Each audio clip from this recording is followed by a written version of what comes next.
รายการต่อไปเชิญญาติโยมทั้งหลายได้รับฟังรายการเสียงธรรมแสงอรุณช่วงที่หนึ่งดำเนินรายการโดยท่านพระครูชลทานพิทักษ์เจ้าอาวาสวัดแม่ห้องไคอำเภอดอยสะเก็ดจังหวัดเชียงใหม่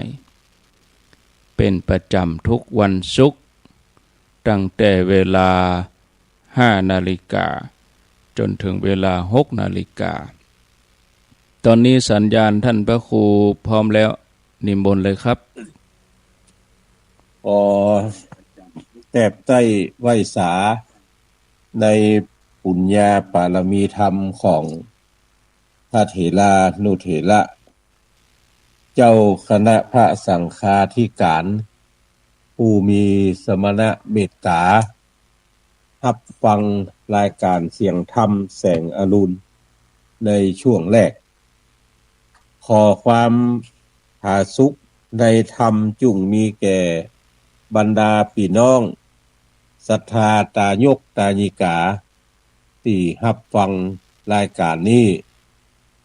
จากสถานีวิทยุที่ท่านทั้งหลายเปิดรับฟังอยู่หลายๆบ้านหลายจอง8 จังหวัดภาคเหนือหลายท่านปะกันที่เสมิงในงานตาลเตียนตะวันนั้นหลายท่านปะกันในงานตั้งธรรมหลวงที่วัดบรรพตสถิตตะวันนั้นก็อู้จากันอนุโมทนาขอบคุณกับท่านทั้งหลายบางท่านนี่บ่ได้ปะหน้าปะตากันกำเตื้อก็กำลังหันกันก็อู้กันบางคนนี่ก็บางท่านก็ว่าฟังตลอดแต่บัดจ้างโทบัดตัน มีหันสปะสเปดก็อนุโมทนาขอบคุณท่านที่ติดตามรับฟังรายการจุผู้จุคนเนอวันนี้ปะกันในวันศุกร์ที่1ของเดือนสิงหาคมเป็นวันเริ่มต้นเดือนใหม่เข้ามาเดือนที่8ละปี2568 8 9 10 11 12แฮม4 เดือนเฮาผ่านพ้นไป6 เดือนต่างๆในปีนี้ปีใหม่ปีนี้เหลือ4 เดือนก็จะเสี่ยงปีพุทธศักราช2569ก็จะเข้ามาแถมละแต่ว่าวันซืนวันศุกร์ที่ผ่านมาก็ได้เทศนาธรรมหลายท่านก็บ่ได้ฟังไปวัดเถียดาครัวพ่องเก็บดอกเก็บดวงพ่องไปวัดพ่องไปกาดพ่องเพราะเป็นวันศีลบ่ได้ฟังสักคำเพื่อมาฟังก็ตั้งปลายละวันนั้นได้เอาทำกับใหม่ทำเรื่องใหม่มาเทศนาให้ท่านทั้งหลายฟังเรื่องปัญหาพญายักษ์ก็ทำกับนี้ผูกนี้ได้รับการเรียบเรียงโดยหลวงปู่พระครูอดุลศรีหวัฒน์ตุลุงสิงห์คำอดีตเจ้าคณะอำเภอแม่สวยวัดพระธาตุจอมแจ้งจังหวัดเชียงรายเป็นผู้ที่เรียบเรียงก้อนใกล้ขึ้นมาตั้งร้านพินโยตลาดหนองดอกอำเภอเมืองละปูนเป็นผู้เอาไปพิมพ์เผยแพร่ผูกที่2จะเป็นเชื่อใดก็ขอท่านทั้งหลายได้ตั้งอกตั้งใจฟังผูกตัว1ว่ากันไปแล้ววันนี้จะขึ้นผูกตัว2ก็จะเทศไปตามสมควรแก่เวลาสืบไปนะโมตัสสะภะคะวะโตอะระหะโตสัมมาสัมพุทธัสสะ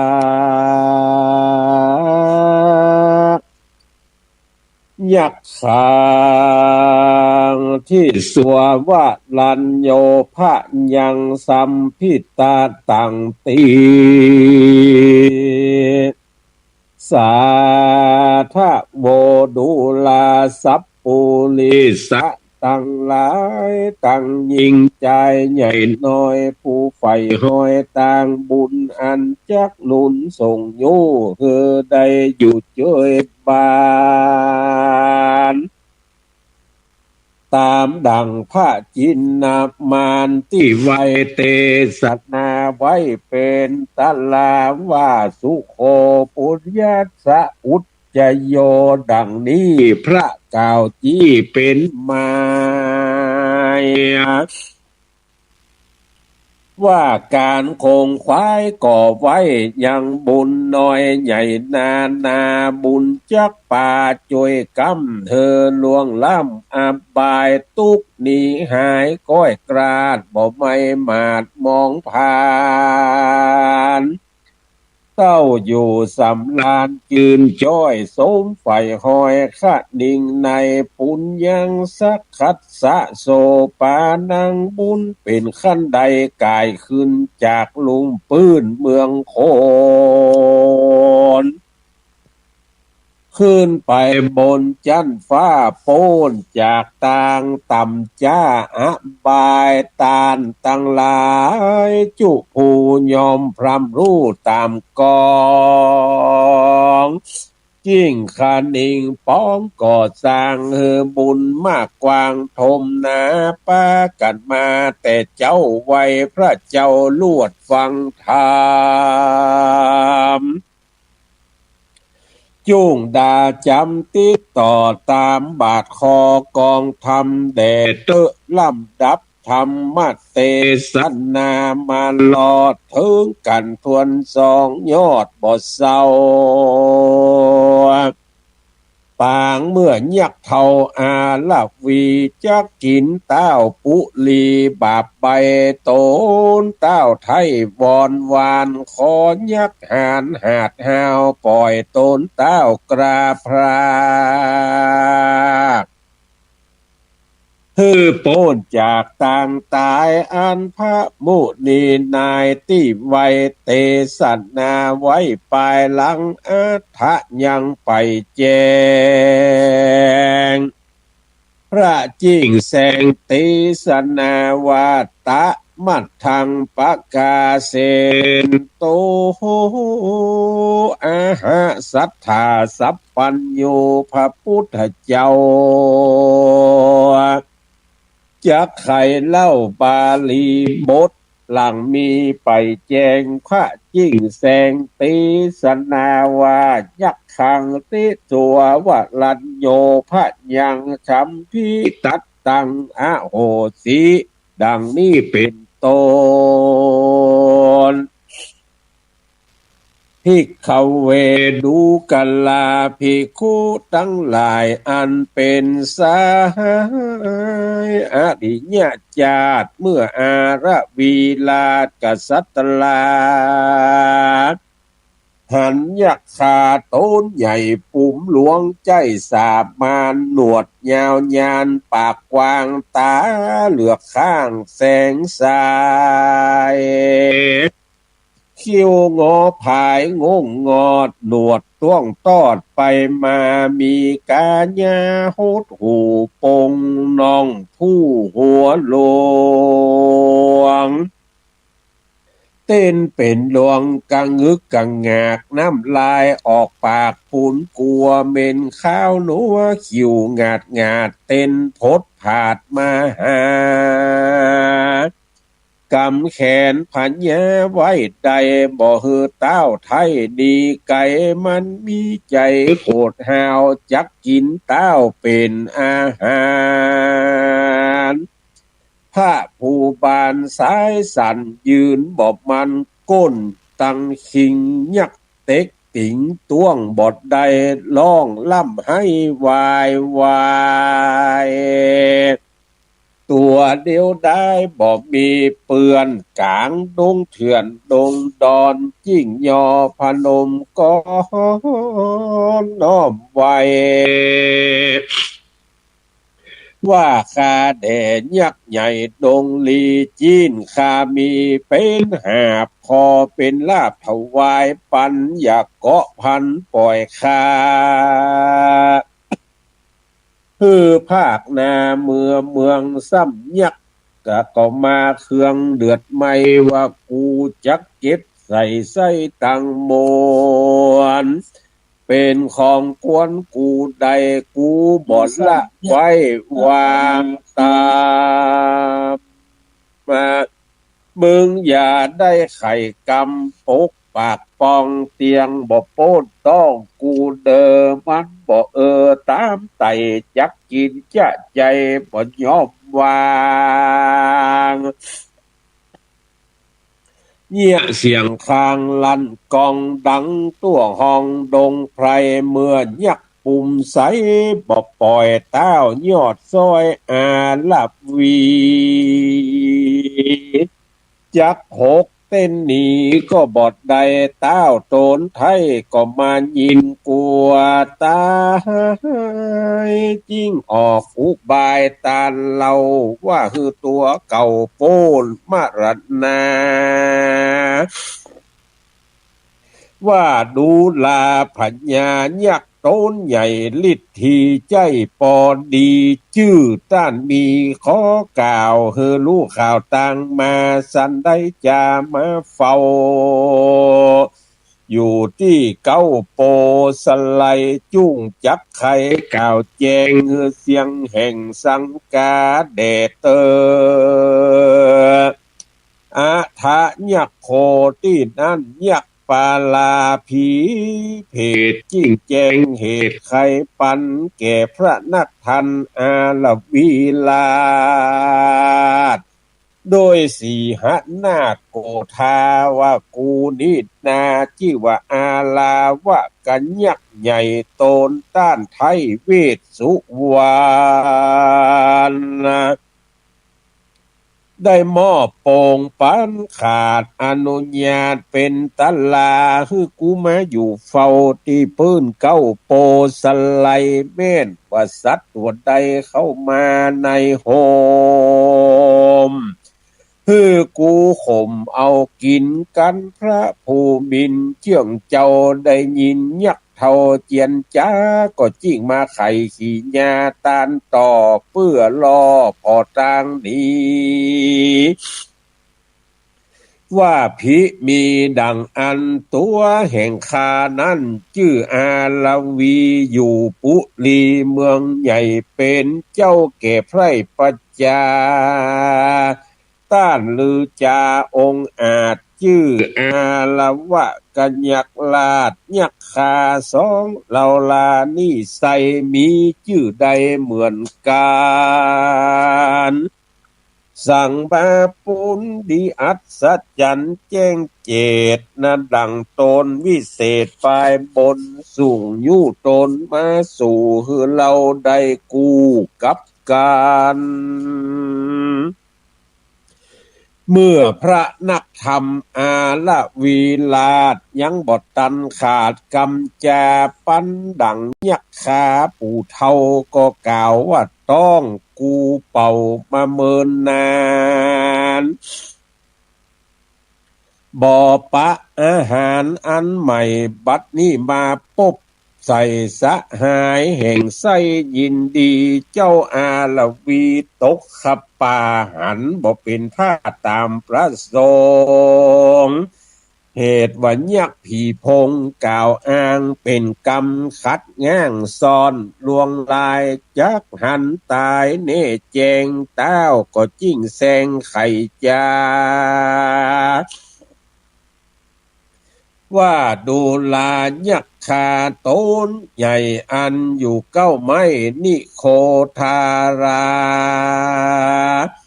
ต้านกล่าวกรรมมาแต่กี้เราบ่รู้ที่ความหมายว่าเป็นสหายแห่งไสมันจักได้อันใดจายักปาลาปู่เฒ่ายิ่งตอบเจ้าอาลวีว่าฟังดีๆกูจักบอกอ่านกูก็จักซ้ำยอกกากาบมึงกินกันพญาได้ยินถามเล่าว่าข้าแด่ยักเป็นเจ้าเปือนสหายเล่าบ่ผิดหลายฮึกหยาบสันใดจักกั้นกาบเรากินนั่นจายักปาลาผีเพศจิ้งแจงเหตุใครจ้าว่ามึงเข้ามาที่นี่ปืนเก้าไม้นี่ก็หากเถิงตายสัตว์หลวงหลายนับบทใดกูเก็บใส่ไส้มาเมินนานสัตว์ดงดานป่าไม้กูบทละไว้คนใดยักปุ่มใส่แซงโขดหกเต้นโลดไปมากำตัวพญาใส่วางเขียวเนี่ยกาบเกี้ยวสูสีเจ้าอาละเววิตวาดดังจักขาดจีวาร้องโหหาดินดะแดวคอยักโอดชีวิตแล้ววางลงตีแต่ยักผีพงจักเล่นแต่งกาบเต้นไปมาสวัสดวือวากำเดียวหกเต้นเอวไปมาเหมือนแมวได้หนูว่ามึงมาจากกูว่าเป็นเสี่ยวมึงจักตายเข้าไปเหี่ยวบ่สงสัยน้ำลายมันไหลสะสูดตัวพญาก็หลุดลงมาตกหิมป่าตายักเท่าพญาเจ้าก็หอดหิวแรงแต่ใจแข็งขนาดย้อนเป็นเชื้อชาติกษัตลายิ่งจักจาต้านเล่ากับยักเท่าปาลาว่าไม่ตนนี้นายักเท่าเราเป็นเจ้าห่วงแหนเหตุอยู่ในแดนแห่งข้าตัวแหล่งลาเมืองอาละวีไพบ่มีอำนาจบอกว่าไพราชสัตว์สิ่งของแม่นฮือกูถูกต้องตามกองเก้าเหตุต้านมาอยู่ในเขตแดนเรามาเปิ้งเงาแห่งคาดังลือจักกาบว่าคบกินนี่จากันว่ายักได้ยินดังอันมันก็ซ้ำยันตันตาหนวดต้วงไปมาละดวาดตาใสวาดแดงพึงสองหูตึงหิวนาหิวเงี่ยวางจิ้วหูเข้าหากันหน้าผากมาเป็นดันขัดตื้นแล้วก็ยื่นหน้ามาหาดะปากคมพญาลั่นกองดังตัวห้องดงลีว่ามึงนี่ดีแต่อูบอกกึดหูต่างตายบอกกึดลายเผื่อแผ่มาอวดอ้างตนแต่ดีว่ามึงมีมนตรีเหลือแหล่ยศเต็มแผ่อันนามีเตจาล้ำมอกยกมาหลอกใจกูฮื้อหมุดตูอ่อนยอบกูก็รอบคอบมีหลักฐานพระผู้บานถามเล่าแม่นว่าสัตว์ใหญ่เท่ามีหลักฐานยักษ์ใหญ่เท่ามีหลักฐานจุ้งเตสารออกแผ่ยกมาบอกแก่เราฟังยักษ์ตาปังหน้านิ้วเนี่ยยักษ์กิ้วกล่าวกำมาว่าดูลาโตนเต้าเป็นเหยื่อจุงจักเชื่อฟังดีหลักฐานกูมีกล่าวอ้างไผบ่อาจล้างปัดนี้ เจ้ากูมีต่างหากกูบ่ได้ฝากตัวตนกูบ่ใจคนมนุษย์สัจจาจักมาเข้าอำนาจคนใดฮือปิจารณาไปจักแน่มึงเป็นเจ้าแก่ฝูงคนดังลือจักเอามาสูนกันกับยักษ์เทาส่วนว่าเจ้าอาลวีจิ้งไขวาตีตอบทองวาตานอยู่ห้องเมืองอาลวีเปิ้งป่าละมีแห่งคาป้อยลบหน้าบุญกุล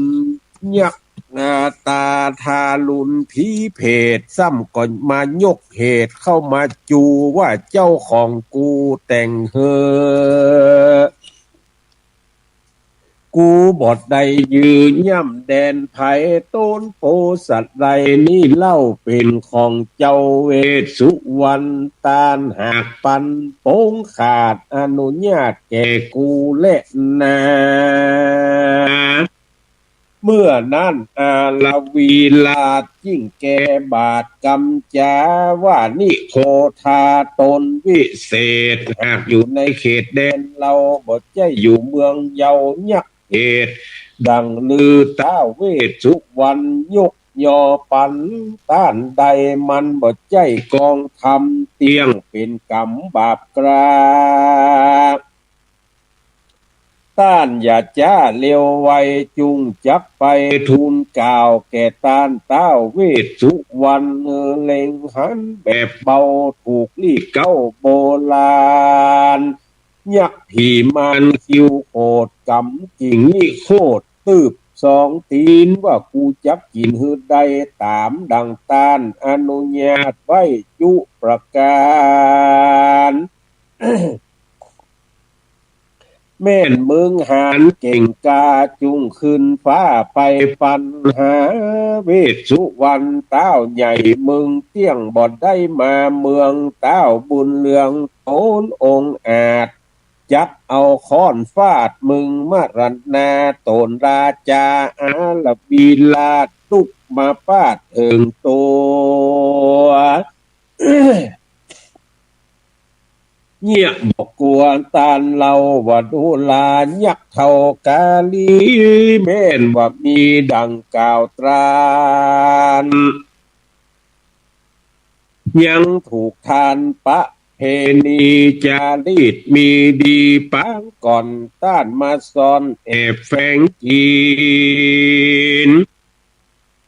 เจ้าแผ่นดินจุเต้ายอมไม้เขตดาวเมืองโตนเพื่อฮือคนตุกเตดลู่ดาวเขตอันนาตานลักมาอยู่ที่นี่สั่งบดจี้ไม้ไข่แดนมีในสังบดแจงเต้าแต่งแสงจ้าบดได้บ่มีหมายเฮอลู่อย่านับปูจาแข็งยักปากแดงหาวโหดแก้นเครื่องโคดนักหนาดังไฟมาเอาไม้กำปั้นใส่อกโตน วิดวิ่งยนจาเดือดตาดังเลือดเป่าโปนกันว่าได้ยินขุนพรนใจไขกล่าวจิ้งตอกเต้าปูว่าในว่ามึงเอากำไหนมากล่าวมึงเป็นเจ้าเมืองอาลวีกูบ่หันมีไม้เขตฮือสังเกตลู่เมืองยักษ์ทะลึงตามะมาบล่องขนาปูนกัวเจ้าเหนือหัวอารวีลาจิ้งไข่โอกาสวาดเกียนจาว่าต้านล้ำมาไกลเขตอันเป็นตองเตดเมืองอาลวีลักหมายมีปักต่อปักตอกเขียนป้ายบอกหนังสือคือคนลือเล่าอ้างว่าเป็นเขตเจ้าจ้างเมืองใดต้านล้ำมาไกลอยู่นี่ลักเขตที่มีไกลแม่นสงสัยจุ่งไปพอคาสร้างก่อลักเมืองยักษ์ก็ยินเครื่องเรือเก่าจิ้งตอบเจ้าอาลวี หลอนกูมีหนังสือบอกคือคนนอกเข้ามาโป้นสาขาลุ่มไม้ไผ่จักเข้าไกลกูกินนั่นจ้าเมื่อนั้นเต้าอาลาวีตอบแกว่าเขตมีเขตบ่มีแต่บอกกวนกินกวนเอาทำและสินเป็นใหญ่เหตุตนไม่อยู่แดนเราต้านย่องเบามาอยู่บ่ฮือเรารู้ตามธรรมป้อยกระตำตามอำนาจบ่ประกาศปักหมายยักผีพายเจ๊ปากว่ากูนี่อยากก็กูจักกินทำและศีลก็บ่รู้มึงอย่ามาอู้จาลายมึงเตี่ยงตายเป็นแน่บ่เว้นแว่ไปไหนและนานยามนั่นผัดยาจนใจหันบดรอดจิ้งปงตอดตามกรรมแน่นเอาศีลและธรรมมาว่ายักบาปกาบ่ยอมวางเจ้าหอกขวางต้านเล่าว่าคาเด่นยักเจ้าไพศาลจ้าตานจักกินโตนแห่งคาบ่ไว้หน้าวางไปจะลือยักล่องตานกล่าวว่าดูลาเต้าอาลาวีของกินดีมาไกลไผจักปล่อยไว้วางมือนั้นจ้าย้อนเมินมาปางก่อนกูได้กินแต่เนื้ออ่อนมาลายคือว่ากวางทลายแลดจ้างหากยังข้างแต่กษัตริย์ลามึงนี่นาเป็นเต้าใจกูแย้วยินดีบ่ปล่อยมึงนี้บิดเบี่ยงจีนมึงเตียงหวานลำและนาอาละบีเจืองเจ้าจิ้งถามยักเข้าเมาวินว่าตานจักกินจะใจเฮืออิ่มไส้ตึงวันหรือเล็งหันต่อหน้าจักกินคาคนเดียวนั้นจะฝ่ายยักคาปู่เฒ่าก็ตอบกำเจ้านาดินว่าลอนมีกินจะใจเฮืออิ่มไส้ตนกูยกมาจูใส่ปากกูก็หากยินดีเจ้าปุลียดแย้วจิ้งจักกล่าวใครจ้าว่าข้าได้มาหายักษ์ใหญ่แม่นตันมักไข่กินลายมีบ่หมายขีดคันจุ้งปล่อยเราปิกดันเมืองคือหายเครื่องโคดกาย้อนไข่หันหน้าลูกเตาและเตวียักเพศผีบาปเศร้าจริงตอบเจ้าอาละวีว่ามึงกึดดีแต่ใส่ไผจักง่าวใบปล่อยมึงไปตาเจียมจะเตรียมไข่กล่าวอ้างเป็นดังจ้างปลายสารได้อ้อยหวานจืนจ้อยจักคายละอ้อยว่าหากยังมีแมวตัวดีเสาะไส้ได้หนูใหญ่ตัวปีป้อยหนูหนีเสียกว่าได้ใต้ลุ่มฟ้าหรือมีมึงอย่าหวังหนีพรากนากูเตี้ยงกาบว่ากินเมืองกินมึงและนาเมื่อนั่นอาลวีที่ลาดจิ้งโอกาสเจียนจ้าว่าข้าแด่พญายักษ์ใหญ่แม่นข้าได้ไต่ถึงเมืองหายกำเครื่องโศกเศร้าคาจักส่งเข้าตึงวันของหวานมันสาลาบใจคนหาบนำมายักขาเป็นเจ้าได้กินเข้ากับคนและนาเมื่อเจ้าอาลาวีพญากล่าวดังอันเต่านั้นพญายักษ์ก็สลั่งสังกากึดไปมาทีเต้ผูกสองกล่าวแก่ดังนี้ผูกสามจักมีปลายนาตันตั้งหลายก้อยถ่อมทาดาฟังผูกสองยังไปแจงผูกสามแสงจักมีและนานิธิตังขีญา อันเตศนาธรรมดวงชื่อว่าปัญหาพญายักษ์ผูกท่วนสองก็บังโกมโสมเลศเสด็จท่านพี่น้องศรัทธาทั้งหลายได้ฟังพระธรรมเทศนาเรื่องปัญหาพญายักษ์ผูกท่วนสองก็จบบัวละมวลลงไปวันศุกร์หน้าก็จะนำผูกท่วนสามมาเทศนาให้เอาท่านทั้งหลายได้ฟังต่อไปแถมก็เอาท่านทั้งหลายฟังพระธรรมเทศนาจากครูบาอาจารย์หลายตนหลายองค์บางคนนี่ฟัง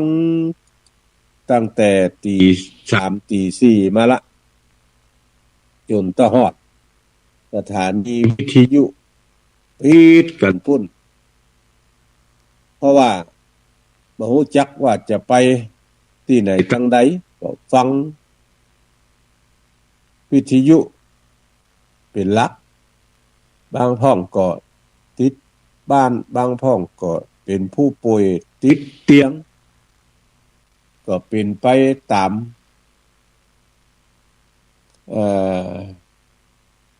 กรรมที่เฮาตั้งหลายได้ทำมาตั้งแต่ชาติตะก่อนก็ถือว่าเฮาตั้งหลายได้ใจกรรมร่วมกันมาอยู่ด้วยกันเชื่อเอี้ยก็ปากันคือตานรักษาศีลเมตตาภาวนาไปอยู่ใจในภาวะบ้านเมืองเฮาตั้งหลายเป็นแบบกูวันนี้ก็คือเฮาตั้งหลายขัดใจเร่งทำบุญสุนทานเพราะว่าบ่ฮู้อนาคตการไปหน้าว่าบ้านเมืองจะเป็นจะได้แถมจะไปในแนวใดจะอย่างใดก็อยู่ที่เฮาตั้งหลายจักได้กระทำกันต่อไปก็เพราะว่าถ้าเฮาฮู้จะอี้แล้วก็จุ่งฮือตานรักษาศีลเมตตาภาวนาไปใจเพราะว่าการฮือตานการรักษาศีลการเมตตาภาวนานั่นมันเป็นหลักปฏิบัติในทางพระพุทธศาสนาซึ่งพุทธศาสนิกชนคนเฮาทั้งหลายจะต้องท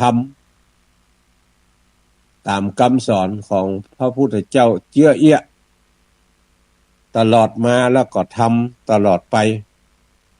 ก็คือทั้งหลายนักแน่นในหลักธรรมคำสอนของพระพุทธเจ้าเพราะพระพุทธเจ้าสั่งสอนเวไนยสัตว์ทั้งหลายนั้นเปรียบเหมือนหงายของอันติคว่ำไว้ก็มาหงายให้เฮาทั้งหลายได้พอได้กอยได้ฟังได้ยินได้ฟังแล้วก็นำมาประพฤติปฏิบัติก็ถือว่าทุกท่านที่รับฟังรายการนี้บ่ว่าจะเป็นคฤหัสถ์บ่ว่าจะเป็นนักบวช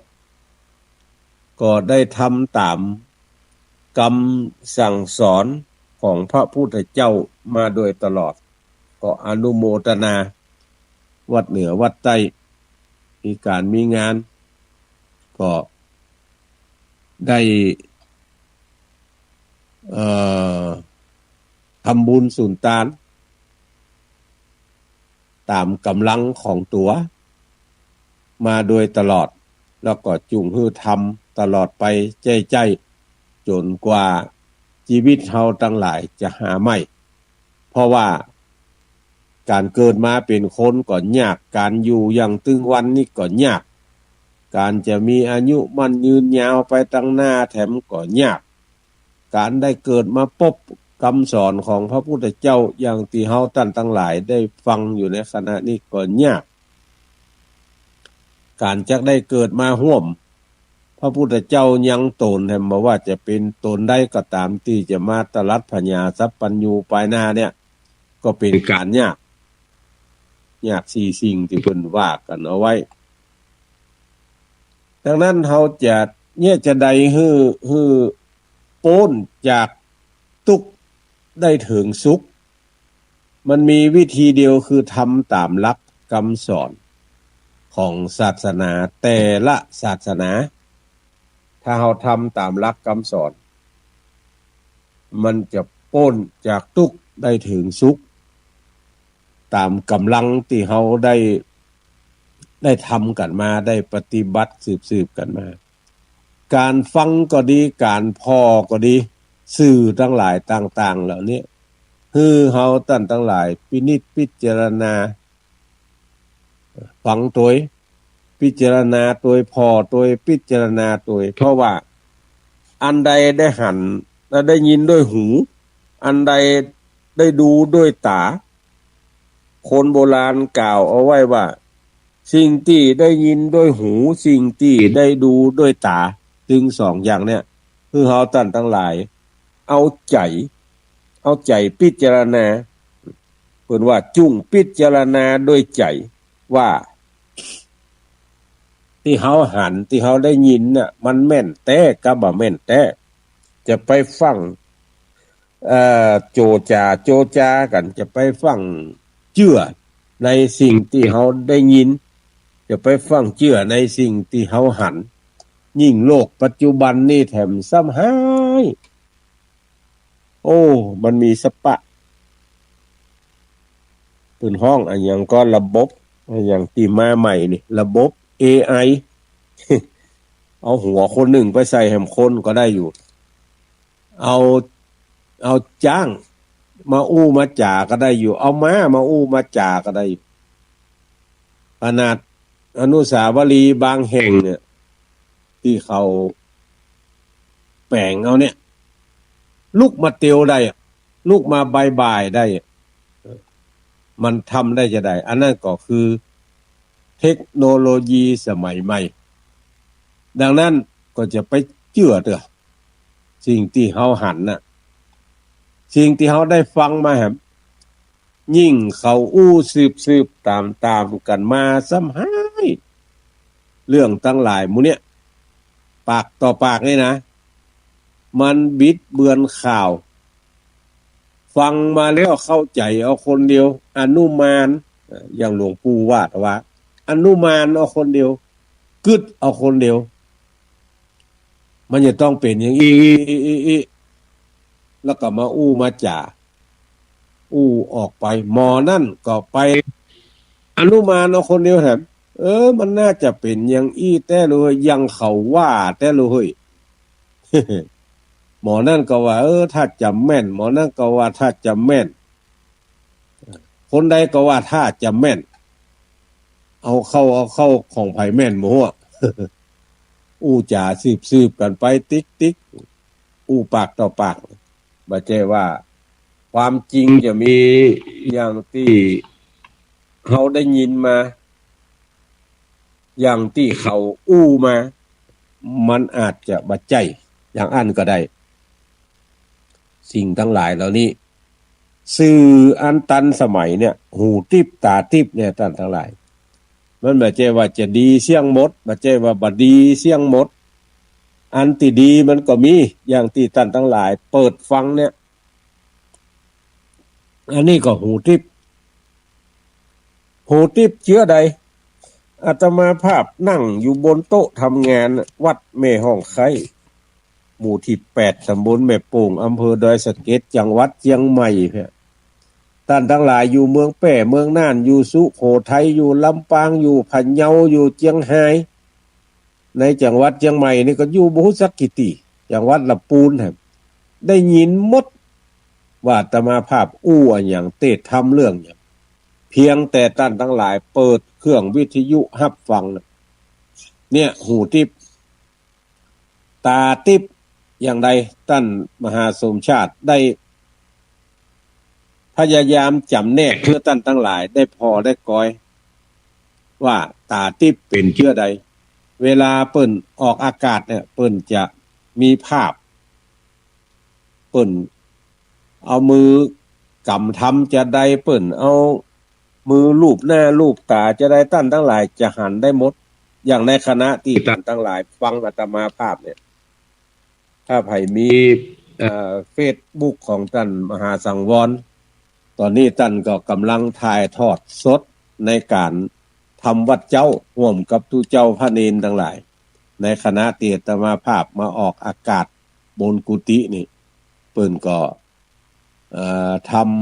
ำวัดสวดมนต์กันตั้งลุ่มนี่ก็ตาทิพย์หูทิพย์ตาทิพย์เนี่ยอันที่แท้ที่ท่านทั้งหลายได้พอในหลักของการดูก็มี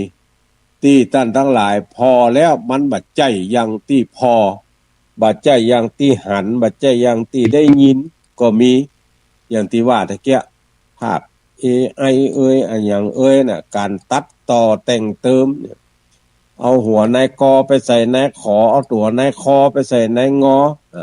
ทำมือคนที่หันเข้าใจผิดอย่างอี้ก็มีอันนี้มันมีตึงดีมีตึงเสียเพราะนั้นอันใดก็ตามที่เป็นประโยชน์นะต่อคนทั้งหลายเนี่ยก็ฮือเฮาตั้นทั้งหลายได้สืบสายยายไปก็ป้ากันกึดล่ำตามสร้างกึดกินดาตานไปใจๆยิ่งภาวะบ้านเมืองเป็นจะอิ่มซ้ำให้เฮาบ่ฮู้ว่ามันจะเป็นอย่างไรไปหน้าขัดใจเร่งทำความดีคือตานรักษาศีลเมตตาภาวนาอยู่บ้านอยู่จองก็ทำในสิ่งที่ตัวเก่าหันว่ามันดีในสิ่งที่หลักคำสอนของศาสนาว่าแล้วว่ามันดี 100% อย่างเอี้ยก็ทำกันไปแฮม10นาทีต่อ20นาทีต่อจากนี้ไปบัดเดี๋ยวนี้ใช้เวลามา40นาทีละ50 60ข้างแฮม20นาทีจะเปิดสายให้ท่านทั้งหลายได้ได้จ๋าว่าทางใดเป็นเชื่อใดจากที่ป่อวินานนาน้อยนาแดงตักตุลุงยองไปแต่ว่านั่นเสาะหาเบอร์โทรป่อวินานเอาไปไว้ทางใดหุเพราะว่าเปลี่ยนเครื่องใหม่เลยบ่ได้โทรไปจะถามว่าตังบ้านตังจองตังนาน้อยนาแดงเนี่ยเป็นจะได้พ่องน้ำมันท่วมก่อกะว่าบ่ถึงปุ้นก็คือท่านทั้งหลายลองโทรมามาจากกันเนอะอ้าวยายพรปะเหี่ยวเป็นสายแรกเจริญพรนมัสการเจ้ายังได้พ่องฝนถึงว่านี่ถึงฝนถึงลมนะถึงฝนถึงลมคนก็ซ้ำลมด้วยแหม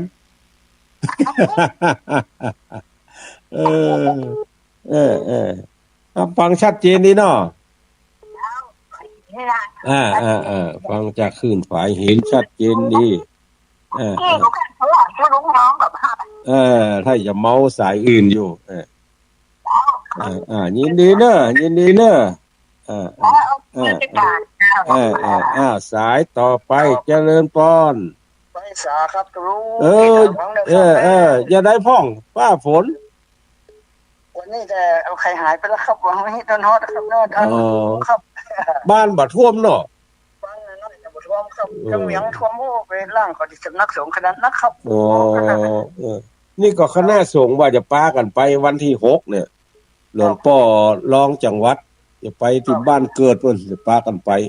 วันที่6ไปวัดพระเนตรครับนักเลยสิโปโทน้ำมันถึงพกเป็นแนวเป็นคอแต่นะทุกท่วมนักในรอบ100ปีเนาะครับรถลุยไปว่าไปกันเป็นร่างสำนักสงฆ์ดีละบ้านบ่เป็นหยังก็ดีละครับกำลังใจตรงครับขอรักษาความดีครับเนี่ยมันเนี้ยลุงไปใส่กลุ่มหลานยินดีลุงอยู่ครับบุญรักษาเหมือนกันสายต่อไปเจริญพรกับภาษาเจ้าตำบะกูยังไงพ่องเมืองปานถ้าคนกะอันนั้นมันจะมาขาดเมินได้ตลงมาเยอะนี่ครับแต่ว่าเล่นกระตกอยู่ จ้าตึ้งมาขาดฝนนะถึงบ่ขาดเม็ดก็แล้วเนาะเจ้าแต่แปลกน้ำวังบ่ขึ้นเนาะแต่ปีนี้ล่ะเจ้ามันไหลรวดไปอ่ะไหลรวดไปหมดเลยน้ำวังเจ้ายินดีเน้อเจ้าเจนนี้ได้มาเจ้าเน้อสาธุเจ้าจากเมืองน่านจากลำปางจากสันกำแพงละตะกี้ไผโทรเข้ามาสายซ่อนกันบุญวายเข้ามาใหม่เน้อต้องเข้ามาใหม่0817964608วันนั้นแม่อุ้ยฮู้ป้ากันลำปางผู้เจ้าบอกนะอีแม่จดบัตรตันซักเตื้อเพิ่นบอกว่าแล้วกำลังกำปากกากับกระดาษมาบัตรตันสักกำเนี่ย0817964608เจริญปอนให้สาเจ้าฟังอยู่เลยเจ้าตกก็ฝนมาเลยดิวันนี้บ่ตกเฮ้ยแต่ว่าตอนตื่นนี่คือขนาด3 องศาเนาะอยู่เย็นดีเจ้าสบายดีก็จะรู้สบายดีเฮ้ยเจ้ายินดีเด้อเจ้าสายต่อไปเจริญปอนเจ้าไปสาเจ้านะพ่อครูจากทางใดฮะแม่ยอดแม่คือเด้อแม่คือวันนั้นก็ไปกันปู้หนูตีอย่างก็ที่เอาไปวัดเสมิงเสมิงเจ้าไม่ยอดแต่เจ้าไม่ยอดม่วนดีเนาะม่วนสบายกำลังใจให้นะเจ้ายินดีเด้อเจ้าไปสาเจ้าแม่คือป่าไผ่สายต่อไปเจริญปอนไปสาเจ้าท่านครูเจ้าเวียงเป้านะเจ้าเวียงป่าเป้าบ้านใดนี่บ้านโป่งหนองฝนตกก่อนวะนี่วันนั้นตีน้ำท่วมถึงบ้านก่อท่วมถึงโป่งหนองก่อมันท่วมตั้งแต่บ้านดงหลายแนวเนาะมันจะท่วมทั้งบ้านลาวก็กล้าชื่อบ้านมาโป่งหนองเนี่ยก็นึกว่าน้ำประคอนกับที่หนองกันหมดชื่อมันบัดได้ยินดีเน้อสายต่อไปเจริญปอนจากทางใดเหรอบัวลำปางมีชัดเจนนี่เนาะฟังจากไหนนี่บุญยวาสอ่ะยินดีเน้อเจริญปอนสายต่อไปเข้ามา081ให้กำปากกาไว้ตะเกียฟังสวะเด้อเอาใหม่0817964608จดเธอเสียงเด้อ0817964608อุ้ยของจดกับ3ตัวปลายวันนี้3วันที่1ถึง3เอาใหม่จดเธอเสียง0817964608ใครจะโทรเข้ามาก็โทรเข้ามาเนาะวันนี้บัดได้ไปไหนบัดใจวันศีลบัดได้ไปเก็บดอกเก็บดวงจะไปวัดไปวาอย่างก็ลองมีโอกาสก็โทรเข้ามามาจากันเนาะ0817964608หลุดไปเหียเอาทำไมเจริญปอนพระสาเจ้าท่านพระครูแม่ฟังอยู่เนอะจากตั้งใดฮะจากลำปางเจ้าบันไดน้าน้อยแม่น้อยอุตุลีเจ้าแม่น้อยวันนั้นไปวัดบรรพตก็ดิบันไดไปเจ้าไปมามีหมู่ไปตัวเจ้าเอาใหม่ไปวันที่24สิงหานี่เจ้าถ้ายังบัดตันเนี่ยก็28กันยามีเห็ม2ยกก่อนเจ้าต้องได้ไปสักวันนั่นเนาะเห็ม2ยกก่อนต้องได้ไปยินดีเน้อเจ้าสายต่อไปเจริญปอนฮัลโหลจากทางใดฮะจากเวียงป่าเป้าเจ้าเวียงป่าเป้าบ้านห้องนอดบ้านนันวินกับนันไซนี่เจ้าแม่นแล้วก็เจ้าอยู่บ้านเหนือพี่นันอยู่บ้านใต้เจ้าชัดเจนนี่เนาะฟังอยู่เด้อเจ้าเนาะยินดีเน้อ สายต่อไปเจริญพรเจ้ากับพระสาเจ้าท่านพระครูเจริญพรแม่แก้วศรีละพรศรีเตี้ยศรีเตี้ยละปูนโอ้ติดตามอยู่เด้อท่านพระครูเจ้ายินดีเด้อขึ้น98.75ว่าร้อยตองซักนะเจ้ายินดีเด้อเจ้ากับไว้สาธุเจ้าเจริญพรสายต่อไปเจ้าท่านพระครูจากตั้งใดหาแม่บัวลอยบ้านพุทธพ่อตำบลตักก็อำเภอแม่สวยเจ้าแม่สลอยเนาะฝนตกก็ไม่สวยนี่ตะวันย่างเลยเจ้าฟังท่านพระครูชัดเจนดีเนอะยินดีเนอะยินดีเนอะยินดีทุกวันทุกวิทย์เนี่ยคืนตกฟังแต่งต่อยินดีเนอะเจ้าบาทเจริญพรจุดตรงเนอะได้รอเทียนตัวแล้วเนอะสายต่อไปเจริญพรจากทางใดฮะห่างดงสายต้อยอ่ะฟังจากสายต้อยอ่ะยินดีเนอะยินดีเนอะเคยโทรมาสักต่ำต่อไปก็โทรมาเถอะเป็นหยังทุกเจ้าตนได้ออกอากาศก็โทรมาสันปูเลยหางดงเนาะยินดียินดีแม่จันแก้วนะเจ้าแม่จันแก้วนามสกุลปินก้อนแม่จันแก้วปินก้อนยินดีเนอะเคยโทรมาโทรมาเถอะถ้าได้ไปจังฟุ้นแล้วจะไปแวะเนาะยินดีโทรมาก่อนเนอะถ้าจะมาแวะนะเจ้าเจริญพรสายต่อไปเจริญพรเจ้าสาธุเจ้าจากตั้งใดเอ่ยเวียงหนองล่องเจ้าเวียงหนองล่องหลำปูนแม่น้องเจ้าแม่น้องเวียงหนองล่องแม่น้องเวียงหนองล่องวันนั้นไปบรรพตกันนี่ได้ไปจ้าได้ไปสักกรรมมีเห็มสองยกสะดวกก็ไปเนาะยินดีเด้อยินดีพ่อบุญธรรมสังคำฟั่นว่าจังไดครับผมไว้จ้าครับน้ำพริกนอต้มมีอยู่นั่นน่ะ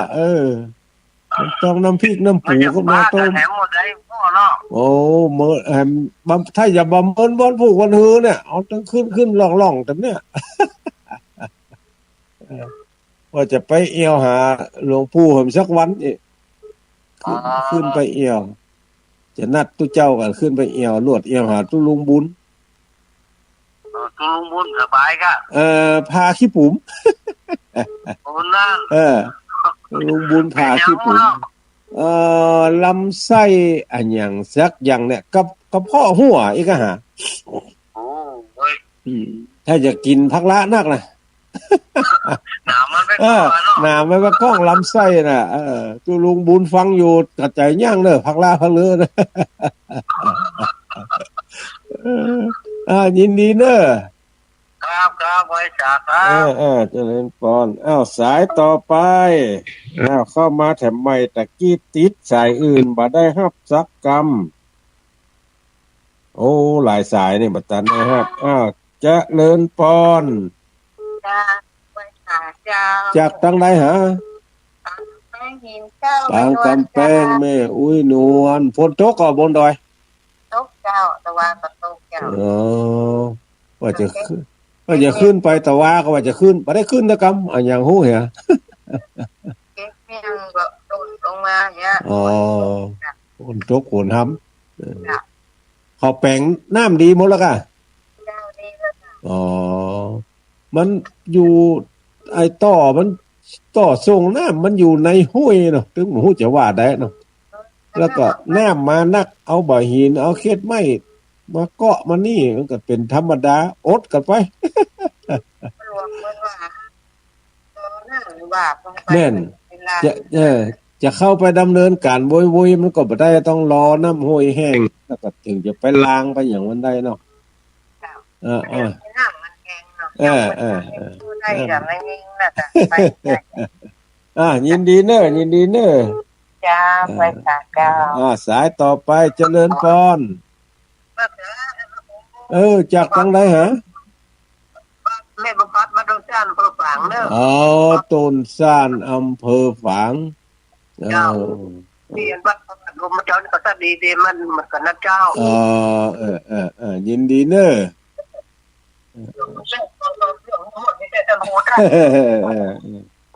ฟังมันโตถ้าหลวงปู่เสื้อเจ้าฟังเนี่ยเราไม่ได้โตส่วนมากจะเป็นอย่างนั้นนะสุดแต่บ้านนี้ก็ฟังป้าก็ว่าเขาฟังกูสุกแต่ไม่ได้โทรเลยได้เปิดบอลลูนเจ้าไม่ได้เปิดกิจกรรมเดี๋ยวมีเวลาถึงได้ป้ากันทำอยู่ยินดีเนอะยินดีสายต่อไปเจริญพรเอาไว้สาเจ้าตุลุงจากตั้งได้แม่พิสมัยนั่งแลห้างสัตว์ลำปางเจ้าห้างสัตว์ลำปางวันนั้นไปวัดบางโพธิ์กันนะไปก็เจ้าไปได้ฟังกันเพจอยู่เจ้ารับยำได้อย่ากับโมโหแม่ตดน้องพอก็พร้อมกลับไปแล้วนี่ไปปากกันสักกรรมทำหมัดไหมเดี๋ยวในนางฟังจนจบเลยเจ้าแต่มันเจ้าเวลาแบบเหมือนสาวกว่านาทีเพราะมันโจรข้อตอนเหรอโจรข้อตอนพันจะไปแบบก็วันเดือนหน้านี่ถ้าบัดเตื้อเพราะเดือนหน้ามีงานแต่นี่อยู่แต่บัดเดือนกันยานี่น่าจะไปอยู่เจ้าเดือนสิงหานี่บัดได้ไปแต่มีงานต่างประเทศอยู่เจ้ามีอนุโมทนาบุญเป็นแน่ยินดีเนอะเอาไว้สายเท้าสายต่อไปเจริญพรเจ้าสาธุเจ้าจากจังใดเอ่ยฮะสรุปซิตี้ฟังอยู่เขางงเลยสรุปซิตี้เห็นว่าหินนี่ยินดีเนอะเจ้ายินดีแม่ก้าฟังอยู่เจริญพรท่านมาสักการจะไม่ฟังอยู่เนอะจากตั้งใดฮะสีโพธารามเจ้าสีโพธารามฟังสถานีไหนเนี่ยอัน104เจ้า104.75ยินดีเนอะเจ้านมัสการเจ้าเจริญพรใครจะโทรเข้ามาแถมได้เลยเหลือเวลาแถม 3-4 นาทีได้สัก2 สายอยู่เจริญพรจากตั้งใดฮะเห็นว่าสายขี้เก่าตะกี้เข้ามาแถมใหม่0817964608โทรมามาจากกันเนาะตะกี้ได้ยินตุลุงมานิดว่าเปิ้นจะตานอะไรอย่างก็วันที่4นี่ใครอยู่ใกล้ก็ไปร่วมกันเด้อเจริญพรสวัสดีเจ้าจากทางใดฮะปะจี้ลีเพเจ้าปะจี้อยู่ลีสายต้อยแล้วฝนตกก็เมืองนี้ว่าที่มันตกเจ้าฝนตกก็กับฟังกันวันเห็นบ่ได้ได้ก็แก่แล้วนอกแต่ก็ค่อยดีที่โทรศัพท์น่ะฟังมีสาระเจ้ายินดีเนอะยินดีแม่แก้วอูนสุติยะปาจี้ลีละปูนเจ้าเมืองลีบ้านโฮงลงลียินดีแล้วมันจะแต่เจ้าเจริญพรสายต่อไปเจริญพรภาษาครับผู้ทำบ้านแม่จงตำบลศรีวิชัยลีครับแม่จงศรีวิชัยลีมันเลยผ่านนามไปพวกก่อนนี่แม่จงนี่แม่จงครับเลยผ่านนามไปก่อนข้ามมาตำบลศรีวิชัยไปสุดท้ายไปเลยครับพอจะสุดเขตละปูนแล้วเนาะครับตำบลศรีวิชัยครับยินดีเนอะกองเป็นประจำทุกคนสู้ครับยินดีอนุโมทนาต้องเปลี่ยนผู้ป่วยด้วยครับติดเตียงก็ว่าบัดติดเตียงครับฟังไป อยู่บ่ได้ก็เมตตาภาวนาไปนับลมหายใจ1 ถึง 5 1 ถึง 5แล้วบ่ปิกมา1 ถึง 6 6แล้วบ่7 8 9 10แล้วก็เอาไป10แห่งกำแล้วก็ถอยลงมา9 8 7 6 5หูดังเฮามี2หูนะมันจะหายใจแห้งพางแล้วก็ก้อยพางเฮาก็กำหนดเอาภาคที่แห้งน่ะเอากำหนดเอาภาคที่แห้งนับไปหายใจออกก็นับ1 2 3 4 5ไปใจเอาบุญสมปานว่าเนาะนอนภาวนาครับนอนภาวนานั่งก็ได้นอนก็ได้การภาวนานี่ยินดีเน้อยินดีเน้อครับเป็นกำลังใจครับยินดีผู้ป่วยติดเตียงก็ว่ากันไปเนาะเฮาเตียวได้ไปได้ก็สร้างบุญสร้างอย่างไปติดเตียงก็สร้างบุญด้วยการตั้งอกตั้งใจเมตตาภาวนาไปใช้เวลาครบถ้วนขบวนการ1 ชั่วโมงเต็มละอนุโมทนาบุญขอบคุณท่านทั้งหลายเด้อที่ตักมาตั้งไลน์บ่ได้ตอบก็มีเพราะว่าโทรศัพท์เครื่องที่ใจไลน์ใจเฟซนี่กำลังใจออกอากาศอยู่แต่แหมเครื่องนั้นที่โทรเข้ามานั้นอันนั้นรับได้แต่ก่อนก็มีเครื่องเดียวนะ2 ซิมพอดีว่าท่านทั้งหลายโทรเข้ามาบ่รับปัดได้เนี่ยจะใดนี่ถามท่านผู้อำนวยการสถานีวิทยุคลื่นสีขาวเพิ่นบอกว่าตุลุงต้องซื้อให้อันละอนุโมทนาเด้อในบุญในกุศลเนาะก็ขอนำรายการนี้จากท่านทั้งหลายไปก่อนจัตตาโลธรรมาวัฏฏันติอายุวันโนสุขังปะลั